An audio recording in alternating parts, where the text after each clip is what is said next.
አርዕስተ ዜና። ትላንት ከቆቦ ከተማ ወጥተው የጠፉትን ወታደሮች ለመያዝ በዛሬው ዕለትም ፍለጋው ተጠናክሮ የቀጠለ ሲሆን በቆቦ ከተማ መውጫ መግቢያ ኬላዎች ላይ ፍተሻዎች ተጠናክረው ቀጥለዋል። በከተማው የቀሩ ወታደሮች የከዱ ጓዶቻቸውን ለመያዝ በከባድ መሳሪያ ሽፋን ታግዘው በከተማዋ ዙሪያ በሚገኙ ገጠራማ መንደሮች ተንቀሳቅሰው አሰሳ እንዲያካሂዱ ታዘው የነበረ ቢሆንም ነገር ግን የፋኖን ጥቃት በመፍራት መንቀሳቀስ እንዳልቻሉ ታውቋል። ከአላማጣ ከተማ ሸሽተው ወደ ቆቦ ከተማ ከገቡት ያገዛዙ ወታደሮች መካከል ከሁለት ጋንታ በላይ የሚሆኑ ወታደሮች ትላንት አመሻሹን መጥፋታቸውን መዘገባችን አይዘነጋም። ይህንን በሚመለከት ተጨማሪ መረጃዎችን ይዘናል፣ የምታለምጡት ይሆናል። በተያያዘ መረጃ የሰሜን ወሎ ዞን ጸጥታ መምሪያ አስቀድመው ባሰለጠናቸውና ባዘጋጃቸው ሚሊሻዎች የህወሓት ታጣቂ መስሎ ንጹሃኖች ላይ ጥቃት በመፈጸም ህዝቡ እንዲነሳ ለማድረግ እቅድ መያዙ ተሰምቷል። ይህንን ዝግጅት በሚመለከት ፋኖ ከህወሓት ጋር ሆኖ ህዝቡን አጠቃ ለማለትም የሚዲያ ሰራዊቱ ወሬውን ለማናፈስ በተጠንቀቅ እንዲቆምም ትዕዛዝ ተሰጥቷል ነው የተባለው። መረጃውን በዝርዝር ታደምጡታላችሁ። በሌላኛው መረጃችን የአማራ ህዝብንና የህልውና ትግሉን በመክዳት እጁን ለአገዛዙ ሰጥቶ የነበረው ግለሰብ በአሰቃቂ ሁኔታ መገደሉ ተሰምቷል። ግለሰቡ እጁን ከሰጠ በኋላ በጎንደር ጠዳ ጤና ሳይንስ ኮሌጅ እንዲቀመጥ በማድረግ በአሚኮና በሌሎች ሚዲያዎች ፕሮፓጋንዳ ከተሰራበት በኋላ ነው ትላንት በስቲያ አመሻሹን የተረሸነው። መረጃውን በዝርዝር ይዘነዋል፣ ታደምጡታላችሁ። በሌላኛው መረጃችን ፋኖ በአገዛዙ ወታደሮች ላይ የሚፈጽመው የጨበጣ ውጊያ እንዲሁም የደፈጣና የስቦ መምታት ታክቲክ ተጠናክሮ ቀጥሏል ተባለም። አገዛዙ ይህንን መመከት ባለመቻሉ በርካታ ወታደሮቹ አልቀዋል። ቀሪዎቹም ከነሙሉ ትጥቃቸው እየከዱ መጥፋታቸው ነው የተነገረው። ከፋኖ ጋር እየተካሄደ በሚገኘው ውጊያ ከርካሪዎች ሰብረው መከላከያ ሰራዊቱ ይህንን በደል ሳይወጣ አገዛዙ ከህወሓት ጋር ሌላ አዲስ ጦርነት በመጀመሩ በዚህም ለመማረክ እንኳን እድል እንደማያገኝ ስለተረዳም በተስፋ መቁረጥ ስሜት ተሞልቶ እየተበተነ ይገኛል። መረጃውን ይዘነዋል፣ ታደምጡታላችሁ። ሰላም ጤና ይስጥልኝ። የተከበራችሁ የምረብ ሚዲያ ቤተሰቦች እንደምናረፈዳችሁ እንደምንዋላችሁ። ከጣቢያችን የዛሬ ጥር 22 2018 ዓ.ም ዕለታዊ መረጃዎችን አጠናቅረን ይዘናል። አብራችሁን ቆዩ።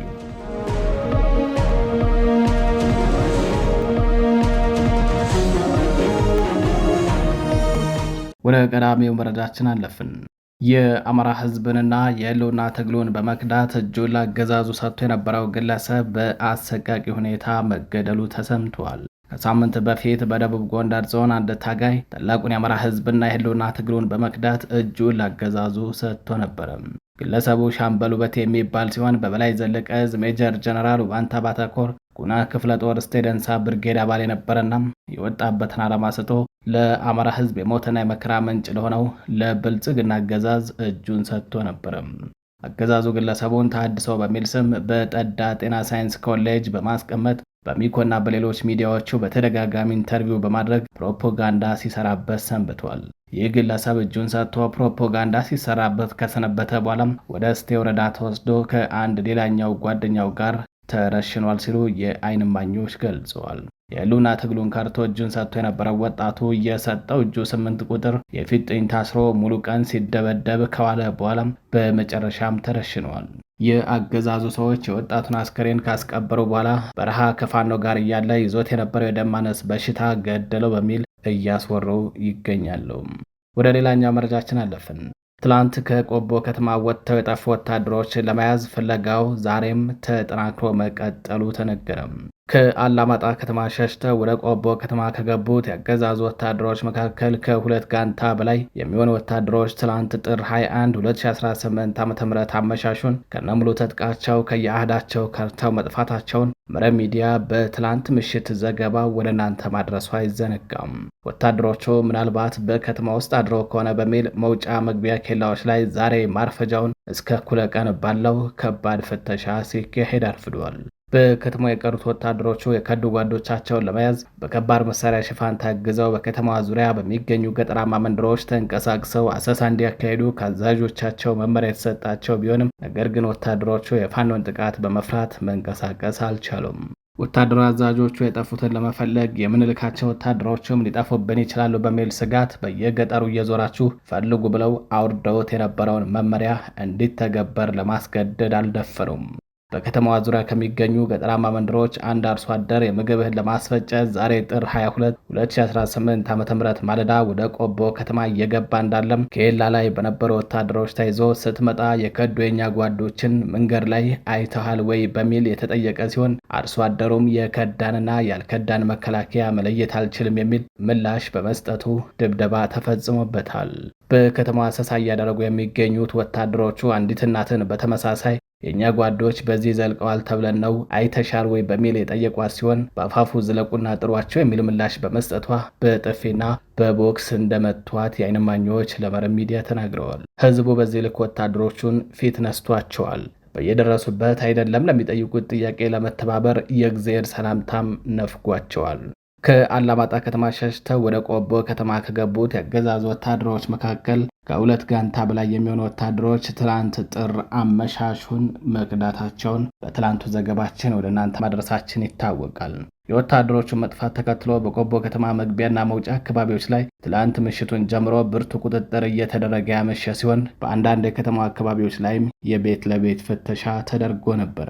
በተጨማሪም በከተማዋ ወታደሮቹ ሰፍረውባቸው በሚገኙ ካምፖች ተጨማሪ ወታደር ከርቶ እንዳይጠፋ ጥብቅ ቁጥጥር እንዲደረግ ከእዝ መምሪያ አስቸኳይ ትዕዛዝ ወርዷል። ወደ ሌላኛ መረጃችን አለፍን። ፋኖ በጥላት ላይ እየፈጸመ በሚገኘው የስቦ መምታት ውጊያና የቆረጣ እንዲሁም የጨበጣ ውጊያ ታላላቅ ድሎችን እያስመዘገበ ነው ተባለ። በአንጻሩ ያገዛዙ ወታደር ከወደ ፋኖ የሚሰነዘርበትን ጥቃት መቋቋም አቅቶት ገሚሱ ሲደመሰስ፣ ገሚሱ ደግሞ ከነሙሉ ትጥቁ ከአሃዱ እየከዳ መጥፋቱ ታውቋል።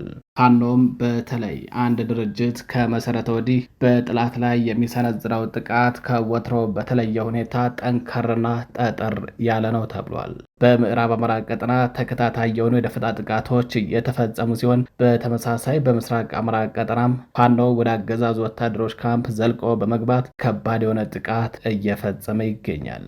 ይህንን መቋቋም ያልቻሉት የአገዛዙ ወታደሮች ከነሙሉ ትጥቃቸው ከአህዳቸው እየጠፉ እጃቸውን ለፋኖ እየሰጡ ነው። ገሚሶቹም ትጥቃቸውን እየጣሉ ወደ ቤተሰቦቻቸው እየኮበለሉ መሆኑ ታውቋል። ከፋኖ ጋር እያካሄዱት በሚገኘው ውጊያ ከርካሪያቸው የተሰበረው መከላከያ ሰራዊት አባላቱ ይህንን በደል ሳይወጡ አለቆቻቸው ሌላ አዲስ ጦርነት ከህወሓት ጋር በመጀመራቸው በዚህም ለመማረክ እንኳን እድል እንደማያገኙ ስለተረዱ ወታደሮቹ በተስፋ መቁረጥ ስሜት ተሞልተው እየተበተኑ ነው ተብሏል። ወደ ሌላኛው መረጃችን አለፍን። የአገዛዝ ወታደሮች ከአላማጣና ኮረም ከተሞች መውጣታቸውን ተከትሎ ነዋሪዎች ለደህንነታቸው በመስጋት ወደ ቆቦ ከተማ እየሸሹ መሆኑ ታወቀም። የአገዛዙ ወታደሮች አላማጣ ከተማን ጨምሮ ኮረም ዙሪያና አካባቢውን ለቀው ወደ ቆቦ ከተማ መግባታቸውን በትላንትናው ዕለት መዘገባችን አይዘነጋም። ወታደሮቹ መውጣታቸውን ተከትሎ ህብረተሰቡም የወታደሮቹን እግር ተከትሎ ወደ ቆቦ ከተማ እየሸሸ ይገኛል። በአሁኑ ሰዓት ቆቦ ከአላማጣና ከኮረም ዙሪያ ሸሽተው በመጡ የአገዛዙ ወታደሮችና ሜካናይዝድ መሳሪያዎች እንዲሁም አላማጣና የኮረም አካባቢ ነዋሪዎች ተጥለቅልቃለችም። በዚህም በቆቦ ከተማ የመኝታና የሆቴል እጥረት ማጋጠሙ ተነግሯል። ነዋሪዎች በጫካና በገር ለመውጣት ቢሞክሩ መንገዶች መዘጋታቸውንና ተሽከርካሪዎችም እንዳይንቀሳቀሱ መከልከላቸው ለጉዟቸው እንቅፋት ሆነዋል። ወደ ሌላኛው መረጃችን አለፍን። የቤተ ክርስቲያን አገልጋዩ በአገዛዙ ወታደሮች ተረሸኑ። በሰሜን ወሎ ዞን አስተዳደር ቦግና ወረዳ 09 ጉላሃ ቀበሌ የጀርጀንቦ የመድኃኔዓለም ቤተ ክርስቲያን አገልጋይ የነበሩት የ58 ዓመት ዕድሜ ባለጸጋ የሆኑት መርጌታ ጌጡ በላይ የብልጽግና አገልጋይ በሆኑ መከላከያ ሰራዊት አባላት ጥር 20 2018 ዓ.ም አመሻሹን በግፍ ተረሽነዋል። የቤተ ክርስቲያኒቱ አገልጋይ አባት መርጌታ ጌጡ በላይ አይና ኢየሱስ ከተማም እህል ወፍጮ አስፈጭተው በመመለስ ላይ እንዳሉ ኢየሱስ ቤተ ክርስቲያን ጫካ ውስጥ 4 ጥይት አከታትለው በመተኮስ ወታደሮቹ ረሽነዋቸዋል። የተረሸኑበት ምክንያት ሰሞኑን ከፋኖ ኃይሎች ጋር አስታርቆን በሚል ሽፋን ከተመለመሉ የሃይማኖት አባቶች አንዱ ሲሆኑ ራሳችሁ ባጠፋችሁ ጥፋት መነኩሴ እንደሚደፍር፣ የቆሎ ተማሪ እንደሚረሽን፣ ቤተ ክርስቲያን እንደሚያረክስና ለሚደፍር ስርዓት አልላላክም በማለታቸው በቡግና ወረዳ ብልጽግና አመራሮች ሴራ ጠንሳሽነትና አስተባባሪነት በአሰቃቂ ሁኔታ ተገድለዋል። በተያያዘ መረጃ ለብልጽግና መከላከያ ሰራዊት አዛዦች 5 ሚሊዮን ብር እንዲከፍል የተገደደው ባለሀብት ገንዘቡን ከከፈለ በኋላ በአሰቃቂ ሁኔታ ተገድሏል። ከባለሀብቱ 5 ሚሊዮን ብሩን የተቀበሉት የመከላከያ ሰራዊት አዛዦቹ ገንዘቡን ስትሰጠን ደስ የሚል ፈገግታ አላሳየንም በሚል ነው ግድያውን የፈጸሙበትም። ባለሀብቱን በጥይት ደጋግመው በመተኮስ ያረኩት የመከላከያ ሰራዊት አዛዦቹ አስከሬኑን በስለት ቆራርጠው የጭካኔና የአረመኔነት ጥጋቸውን አሳይተዋል ነው ያሉት የመረብ ሚዲያ ምንጮችም። በምስራቅ አማራ ቀጠና የግዳን ወረዳ መቀመጫ በሆነችው ሙጃ ማርያም ከተማ ነዋሪ የነበረው ባለሀብቱ አራጋው ሲሳይ ጥር 17 2018 ዓ.ም ከመከላከያ ሰራዊት በተተኮሰ ጥይት ህይወቱ አልፏል። ባለሀብቱ ለብልጽግና መከላከያ ሰራዊት አዛዦች ስጦታ መግዣ የሚሆን 5 ሚሊዮን ብር እንዲከፈል በወረዳ አመራሮችና በሰራዊቱ አዛዦች በኩል መጠየቁንና ገንዘቡን በተጠየቀው ጊዜ የማይከፍል ከሆነም የፋኖ ደጋፊ ነው በሚል እንደሚገድሉት ሀብት ንብረቱንም እንደሚወርሱበት ማስጠንቀቂያ ተሰጥቶት እንደነበር መረብ ሚዲያ የአካባቢው ነዋሪዎችን በማነጋገር ለማረጋገጥ ችሏል። ባለሀብቱ አቶ አራጋው ሲሳይ ከሚገድሉኝ በሚል የተጠየቀውን ገንዘብ ለመክፈል ከዚህ ቀደም ገዝቶት የነበረውን የጭነት ተሽከርካሪ በመሸጥ ገንዘቡን ለጠየቁት ወታደራዊ አዛዦችና የወረዳ አመራሮች በታዘዘው ቀን ያስረክባል። የጠየቁት 5 ሚሊዮን ብር እጃቸው ላይ መድረሱን ቆጥረው ያረጋገጡት ወታደራዊ አዛዦቹና የወረዳ አመራሮቹ ገንዘቡን ስትሰጠን ደስ የሚል ፈገግታ አላሳየንም፣ ሌላ ተንኮል ያሰብክ ይመስላል በሚል ምራቃቸውን ተፍተው ከቢሮአቸው እንዲወጣ ባስደረጉት በዚያኑ ሰሞን ጥር 17 2018 ዓ.ም ምሽት ወደ ቤት ሲገባ ጠብቀው በተደጋጋሚ ጥይት በመተኮስ እንደገደሉ ገልጸዋል። ባለሀብቱን በጥይት ደጋግማ በመተኮስ ያረኩት የመከላከያ ሰራዊት አዛዦቹ አስከሬኑን በስለት ወይንም በቢላዋ ቆራርጠው የጭካኔና የአረመኔነት ጥጋቸውን አሳይተዋል ነው ያሉት ምንጮቻችን።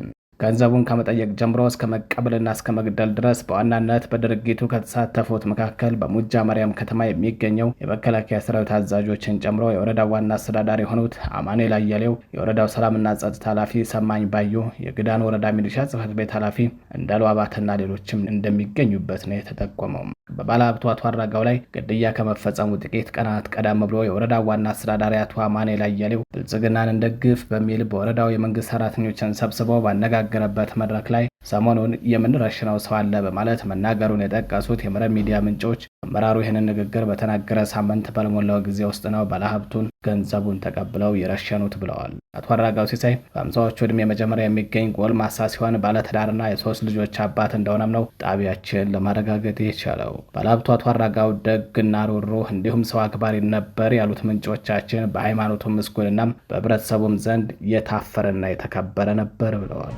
የተከበራችሁ የመረብ ሚዲያ ቤተሰቦች ለሰዓቱ ያዝናቸው መረጃዎች እነዚህን ይመስላሉ። መረጃዎቻችን ለብዙዎች ተደራሽ እንዲሆኑ ቻናሉን ላይክ፣ ሰብስክራይብ እንዲሁም ሼር ማድረጋችሁን እንዳዘነጉም ቸር ቆዩ።